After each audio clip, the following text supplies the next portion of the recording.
Imagine coming home to find a stranger's voice on your phone, whispering that someone's hiding in your house, a house you swore was empty.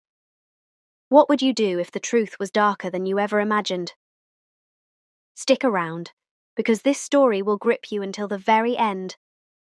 Like, share, and comment with your city to join me on this chilling journey. The morning sun spilled through the lace curtains of my Victorian home in Asheville, North Carolina, casting delicate shadows on the hardwood floor. I, Evelyn Harper, a 42-year-old retired librarian, had planned a quiet day organising my late mother's recipe books.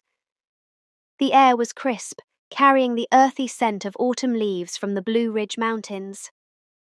My husband, Nathan, a 45-year-old history professor, was away at a conference in Raleigh, and our teenage daughter, Lila, 16, was at a school retreat.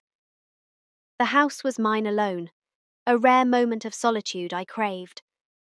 But as I dusted the kitchen counter, my phone buzzed with a call from Marissa Tate, a 22-year-old art student I'd hired to clean the house. She lived a few blocks away in a cozy apartment, always eager for extra cash to fund her paint supplies. "Evelyn, I'll be there in 20 minutes, she chirped, her voice bright. I smiled, gave her quick instructions, focus on the dining room, avoid Nathan's cluttered office, and left a key under the mat. With the cleaning handled, I decided to meet my old friend, Clara, at a cafe downtown. Clara, 40, had just moved back to Asheville after years in Seattle, and her call felt like a warm hug from the past. We settled at a corner table at the Drip Coffee House, the aroma of espresso mingling with our laughter as we reminisced about high school pranks and lost dreams. Halfway through my latte, my phone rang again. Marissa's name flashed on the screen. I answered, expecting her to confirm she'd finished. Instead, her voice was a shaky whisper, barely audible. "Evelyn, is anyone else supposed to be here?" My stomach tightened. "No, Marissa. I'm out. Nathan's at a conference and Lila's at camp. Why?" Silence stretched, broken only by her uneven breathing. Then, in a voice laced with fear, she whispered, "There's a man in the attic." I heard footsteps, heavy ones, and I saw him through the crack in the door. He was just standing there, staring at nothing. My blood ran cold. The attic? We never went up there. It was a dusty maze of old furniture and forgotten boxes. "Marissa, get out now," I said, my voice sharp. "Lock the door and wait on the porch. I'm calling the police." I hung up, apologized to Clara, and dialed 911 as I raced to my car. My hands trembled as I explained the intruder to the dispatcher, my mind spiraling with images of Marissa alone, terrified. The drive back felt endless, Asheville's winding streets mocking my urgency. When I arrived, a police cruiser sat in my driveway, its lights flashing silently. Marissa huddled on the porch steps, her face pale, her arms wrapped around. I rushed to her, kneeling. "Are you okay? What happened?" She nodded, her eyes wide. "I swear I saw him, Evelyn. He was tall, wearing a dark coat. He didn't move, just stood there. I ran downstairs and called you." 2 officers emerged from the house, a stern woman in her 50s and a younger man with a notepad. "Mum," the woman said, "we searched every inch. No one's here. No signs of a break-in. Doors and windows are secure." I exhaled, relief battling unease. Marissa shook her head, insistent. "I saw him. I'm not crazy." I squeezed her hand, but a chill settled in me. Our house, built in the 1920s, had always felt alive with creaks and groans. But this was different. Nathan's car pulled up just then, his conference cut short. He stepped out, his face creased with concern at the sight of the police. I explained quickly, expecting him to be alarmed, but he only chuckled softly. "Marissa, old houses play tricks, probably just shadows from the attic window." His tone was gentle, but something in his eyes, A flicker of dismissal made me pause. Marissa looked down, embarrassed, and I paid her, urging her to rest. The police left, and Nathan wrapped an arm around me. "Let's forget this, Evie. Just the house being spooky." But I couldn't shake Marissa's fear, her certainty. That night, I lay awake, the house too quiet. Nathan slept soundly, but my mind replayed Marissa's words. A man in the attic. The next few weeks were strange. Retirement had left me with too much time, and the house felt heavier, its shadows deeper. I started noticing things, small, unsettling things. One morning, I found a loaf of sourdough bread I'd bought from the local bakery half-eaten, the knife left out, crumbs scattered. Nathan hated sourdough. He called it hippie nonsense. When I asked, he shrugged. "Must have been hungry last night. Tried it out." His casual tone didn't match the unease in my gut. Then there was the night I woke to a faint thud from above. The clock read 2:17 a.m. I listened, heart pounding, as soft footsteps echoed from the attic. Deliberate, not the scamper of mice. I nudged Nathan, but he mumbled, "Just the house settling," and rolled over. The noises stopped after that, but sleep didn't come. I began watching Nathan closely. He'd always been steady, predictable, but now he seemed off. He'd lock himself in his office for hours, claiming he was grading papers, but I'd hear no typing, no rustle of pages. One evening, I found a muddy boot print by the back door, too small to be Nathan's. He dismissed it as a neighbour's kid cutting through our yard, but the print was fresh, the mud still wet, and no kids lived nearby. My unease grew into suspicion. I decided to investigate the attic myself. Nathan was at the university, and Lila was still at camp. I dragged the old ladder from the garage, its metal rungs cold under my hands. The attic hatch was stiff, the latch rusted, but I pried it open. A musty smell hit me. Old wood, dust, and something sharp, like stale coffee. My flashlight beam cut through the dark, revealing stacks of boxes, a cracked mirror, and a rocking chair draped in a sheet. Then I saw it. A corner of the attic was oddly tidy. A small table held a flickering lantern, a notebook, and a tin cup. My heart raced. Someone had been here. I approached, my breath shallow. The notebook was open, filled with tight, slanted handwriting, poems, vivid and haunting, about a man trapped in shadows, watching a world he couldn't touch. The words felt alive, personal, but not Nathan's. He wrote dry academic papers, not poetry. A creak behind me made me spin, but it was just the house. Or was it? I grabbed the notebook and hurried downstairs, locking the hatch behind me. That night, I confronted Nathan.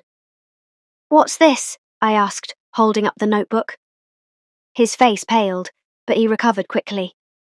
"Probably some old student's work. I bring home all sorts of papers."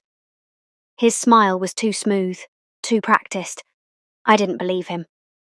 The next day, while Nathan was out, I searched his office. Under a stack of history journals, I found a locked box. I pried it open with a paperclip, my hands shaking. Inside were more notebooks, all in the same handwriting, and a faded photo of a young man, maybe 30, with sharp eyes and a crooked smile. My breath caught. I knew that face. Elliot, my cousin, who'd vanished 20 years ago after a fight with his family. We'd assumed he'd left town, started over somewhere. But here he was, staring back at me. My mind raced. Why was his photo here? And whose notebooks were these? The discovery of Elliot's photo and the notebook shattered my sense of reality. I sat in Nathan's office, the lamplight casting long shadows, my hands trembling as I flipped through the pages. The poems spoke of guilt, of a life stolen, of a man hidden from the world. My stomach churned. Was Elliot here? In my house? I thought of Marissa's terrified whisper, the footsteps, the half-eaten bread. It couldn't be coincidence. I needed answers, but Nathan wouldn't be home for hours. I called Clara, my voice shaking. Can you come over? I found something. About Elliot. She arrived in 15 minutes, her face pale with worry. I showed her the photo and notebooks, explaining everything. Her eyes widened. Evelyn, this is serious. We need to go back to the attic. Now.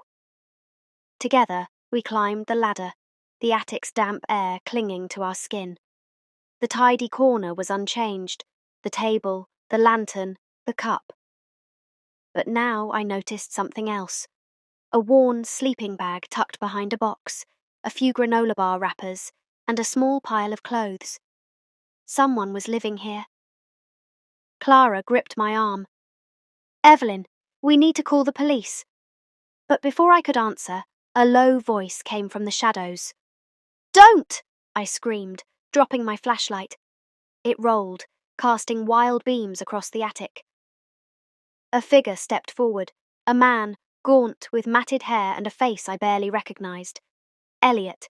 He was 38 now, but looked older, his eyes hollow, his clothes tattered. Please, Evelyn, he rasped. Don't call anyone. I'll explain. Clara pulled me back, but I shook my head.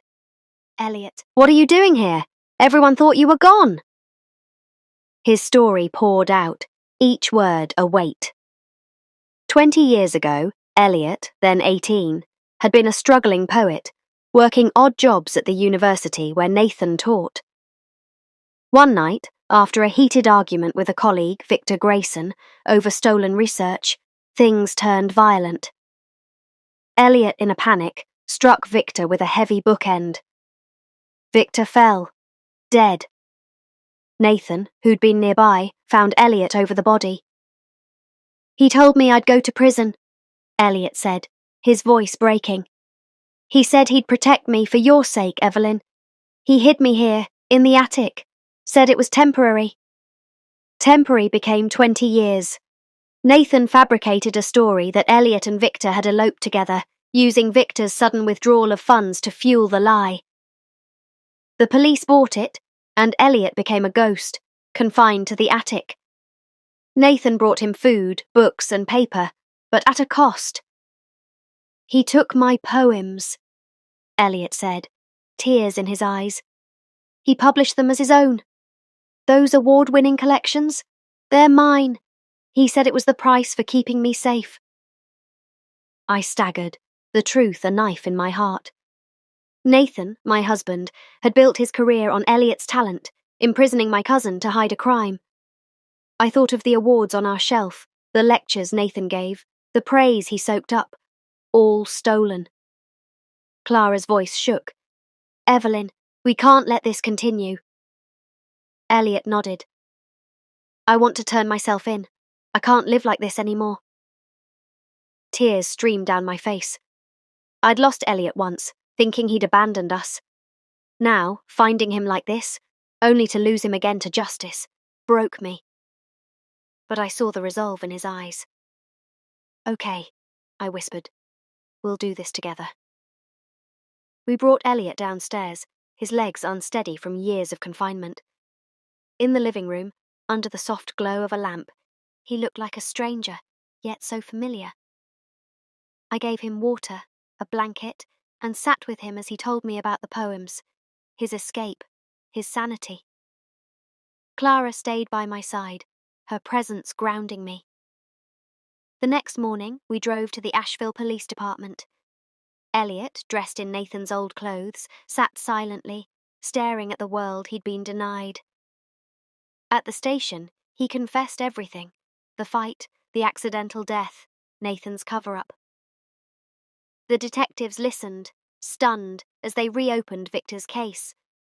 A team searched our attic, finding Elliot's notebooks, clothes, and a hidden stash of Nathan's notes detailing the lie. Another team, guided by Elliot's directions, found Victor's remains in a wooded area near the French Broad River. Nathan was arrested that evening at the university. I wasn't there, but a colleague later told me he went quietly, his face blank, as if he'd expected this day. I felt no satisfaction, only a hollow ache. The man I'd loved for 20 years was a stranger, a thief of lives and dreams. Elliot's case became a media storm, the Asheville attic poet scandal. His confession, backed by the evidence, earned him a reduced sentence for manslaughter, with credit for the 20 years he'd already served in Nathan's prison. I hired a lawyer to fight for him, hoping he'd find peace. But peace was fleeting. A week later, as I prepared to visit Elliot, the phone rang. "Miss Harper," a cold voice said. "Elliot Reed took his life last night." The world stopped. My cousin, who'd fought to survive in darkness, couldn't face the light. He left a note, delivered to me later that day. "Evelyn," it read, "I'm free now. My poems were my voice, but I couldn't carry the guilt. Publish my last work, under my name, Elliot Reed. Let me be remembered." I clutched the note, sobbing, vowing to honour him. The trial against Nathan was brutal. He confessed to everything, hiding Victor's death, imprisoning Elliot, stealing his work. The evidence was overwhelming. Elliot's manuscripts, the attic hideout, Victor's remains. Nathan was sentenced to decades for conspiracy, fraud, and unlawful confinement. I didn't attend. I couldn't face the man who'd betrayed us all. Instead, I returned to the attic, now cleaned and aired out. I found Elliot's final manuscript in a tin box, his handwriting raw and beautiful. It was his life story, our childhood, his dreams, the night that changed everything, and his years in the dark. I edited it carefully, crying over every page. The publishing house, eager to right their wrongs, accepted it. Echoes from the Attic by Elliot Reed became a bestseller, its raw honesty touching millions. Readers wrote to me, moved by Elliot's resilience, his voice finally free. I turned the attic into a writing nook with open windows and shelves for Elliot's work. Sometimes I sit there, feeling him in the sunlight. His truth broke my world, but it also set him free. This story isn't just mine. It's a call to listen, to question, to seek the truth. If you felt Elliot's pain, his fight, share this with someone who needs to hear it. Like this video, subscribe, and comment with your city. Let's see how far this story travels. Truth can't stay hidden forever. What would you do if you found a secret in your home? Tell me below, and check out 2 more gripping stories on my channel. Thank you for joining me. See you in the next tale.